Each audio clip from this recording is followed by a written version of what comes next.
ऐसे special train दोपहर 2 बजे चली और 8 घंटों के बाद मुगलपुरा पहुंची।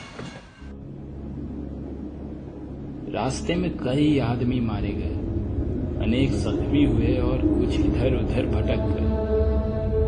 सुबह 10 बजे कैंप की ठंडी जमीन पर जब सिराजुद्दीन ने अपनी आंखें खोली और अपने चारों तरफ मर्दों, औरतों और बच्चों का एक उमड़ता समुद्र देखा तो उसके सोचने समझने की शक्तियां और भी बूढ़ी हो गई। वो देर तक अंधले आसमान को टकटकी बांधे देखता रहा। यूं तो कैंप में शोर मचा हुआ था, लेकिन बूढ़े सिराजुद्दीन के कान तो जैसे बंद थे। उसे कुछ सुनाई नहीं देता था। कोई उसे देखता तो ये ख्याल करता कि वो किसी गहरी नींद में गर्क है, मगर ऐसा नहीं था। उसके होशो हवास गायब थे। उसका सारा अस्तित्व शून्य में लटका हुआ था।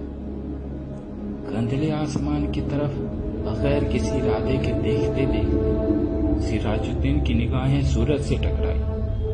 तेज रोशनी उसके अस्तित्व की रग रग में उतर गई और वो जाग उठा। ऊपर तले उसके दिमाग में कई तस्वीरें दौड़ गई। लूट, आग, भागम भाग, स्टेशन, गोलियां, रात और सकीन और सकीन और सकीन और सकीन और सकीन और सकीन और सकीन। सिराजुद्दीन एकदम उठ खड़ा हुआ और पागलों की तरह उसने चारों तरफ फैले हुए इंसानों के समुद्र को खंगालना शुरू कर दिया। पूरे 3 घंटे तक वो सकीना सकीना पुकारता कैंप की खाक छानता रहा, मगर उसे अपनी जवान इकलौती बेटी का कोई पता न मिला। चारों तरफ एक धांधली सी मची थी। कोई अपना बच्चा ढूंढ रहा था, कोई माँ, कोई बीवी और कोई बेटी। सिराजुद्दीन थक हार कर एक तरफ बैठ गया और मस्तिष्क पर जोर देकर सोचने लगा कि सकीना उससे कब और कहां अलग हुई। लेकिन सोचते सोचते उसका दिमाग सकीना की मां की लाश पर जम जाता, जिसकी सारी आंतड़ियां बाहर निकली हुई थी। उससे आगे वो और कुछ ना सोच सका। सकीना की मां मर चुकी थी। उसने सिराजुद्दीन की आंखों के सामने दम तोड़ा था। लेकिन सकीना कहाँ थी, जिसके विषय में मां ने मरते हुए कहा था, मुझे छोड़ो और सकीना को लेकर जल्दी से यहाँ से भाग जाओ। सकीना उसके साथ ही थी। दोनों नंगे पांव भाग रहे थे। सकीना का दुपट्टा गिर पड़ा था। उससे उठाने के लिए उसने रुकना चाहा था। सकीना ने चिल्लाकर कहा था, अब्बा जी छोड़िए। लेकिन उसने दुपट्टा उठा लिया था। ये सोचते सोचते उसने अपनी कोट की उभरी हुई जेब की तरफ देखा और उसमें हाथ डालकर एक कपड़ा निकाला।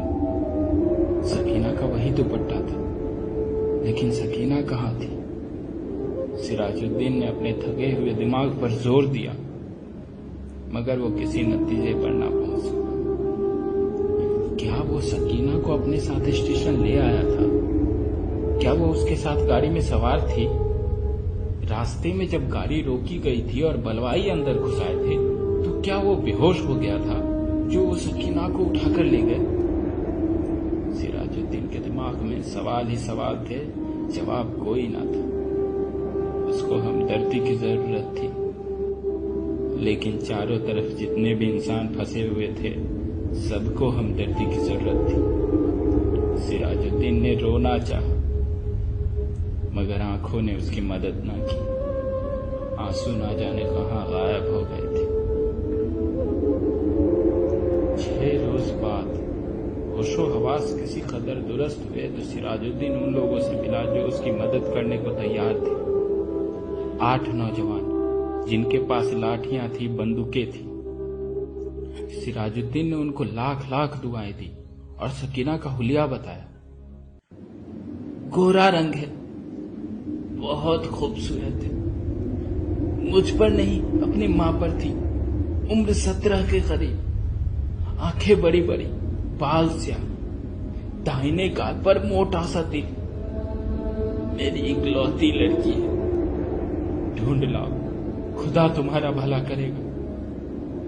रजाकार नौजवानों ने बड़े जज्बे के साथ बूढ़े सिराजुद्दीन को यकीन दिलाया कि अगर उसकी बेटी जिंदा हुई तो चंद ही दिनों में उसके पास होगी। 8 नौजवानों ने कोशिश की। जान हथेली पर रखकर वो अमृतसर गए। कई मर्दों और कई बच्चों को निकाल कर उन्होंने सुरक्षित स्थानों पर पहुंचाया। 10 रोज गुजर गए मगर उन्हें सकीना ना मिली। एक रोज इसी सेवा के लिए लॉरी पर अमृतसर जा रहे थे कि छर्रा के पास सड़क पर उन्हें एक लड़की दिखाई दी। लॉरी की आवाज सुनकर वो बिदकी और भागना शुरू कर दिया। रजाकारों ने मोटर रोकी और सबके सब उसके पीछे भागे। एक खेत में उन्होंने लड़की को पकड़ लिया। देखा तो बहुत खूबसूरत थी। दाहिने गाल पर मोटा तिल था। एक लड़के ने उसे कहा, घबराओ नहीं, क्या तुम्हारा नाम सकीना है? लड़की का रंग और भी सर्द हो गया। उसने कोई जवाब नहीं दिया। लेकिन जब तमाम लड़कों ने दम दिलासा दिया तो उसकी दहशत दूर हुई और उसने मान लिया कि वो सिराजुद्दीन की बेटी सकीना है। 8 रजाकार ने हर तरह से सकीना की दिलजोई की। उसे खाना खिलाया, दूध पिलाया और लॉरी में बैठा दिया। एक ने अपना कोट उतार कर दे दिया क्योंकि दुपट्टा न होने के कारण वो बहुत उलझन महसूस कर रही थी और बार बार बाहों से अपने सीने को ढकने की कोशिश में लगी हुई थी। कई दिन गुजर गए। सिराजुद्दीन को सकीना की कोई खबर न मिली। वो दिन भर विभिन्न कैंपों और दफ्तरों के चक्कर काटता, लेकिन कहीं भी उसकी बेटी का पता नहीं चला। रात को वो बहुत देर तक उन रजाकार नौजवानों की कामयाबी की दुआएं मांगी जिन्होंने उसे यकीन दिलाया था कि सकीना जिंदा हुई तो चंद ही दिनों में ढूंढ निकालेंगे। एक रोज सिराजुद्दीन ने कैंप में उन नौजवानों को देखा। लॉरी में बैठे थे। सिराजुद्दीन भागा भागा उनके पास गया। लॉरी चलने ही वाली थी कि उसने पूछा, बेटा, मेरी सकीना का पता चला?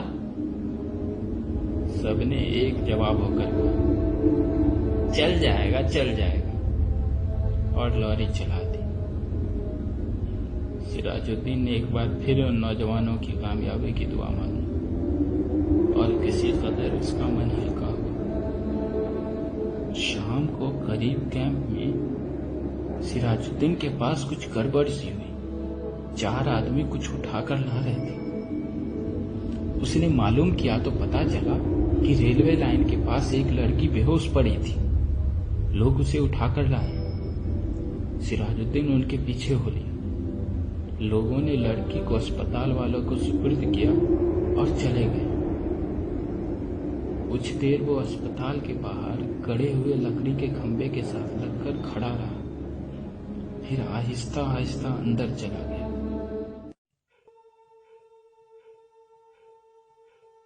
कमरे में कोई नहीं था। एक स्ट्रेचर था जिस पर एक लाश पड़ी थी। सिराजुद्दीन छोटे छोटे कदम उठाता उसकी तरफ बढ़ा। कमरे में रोशनी हुई। सिराजुद्दीन ने लाश के जर्द चेहरे पर चमकता हुआ तिल देखा और चिल्लाया, सकीना! डॉक्टर जिसने कमरे में रोशनी की थी उसने सिराजुद्दीन से पूछा, क्या है? सिराजुद्दीन के हलक से सिर्फ इस कदर निकल सका, जी मैं इसका बाप हूं। डॉक्टर ने स्ट्रेचर पर पड़ी हुई लाश की नब्ज टटोली और सिराजुद्दीन से कहा, खिड़की खोल दो, खोल दो, खोल दो, खोल दो, खोल दो। सकीना के मुर्दा जिस्म में जुम्बिश हुई। बेजान हाथों से उसने इशारबंद खोला और सलवार नीचे सरका दी। बूढ़ा सिराजुद्दीन खुशी से चिल्लाया, जिंदा है, मेरी बेटी जिंदा है।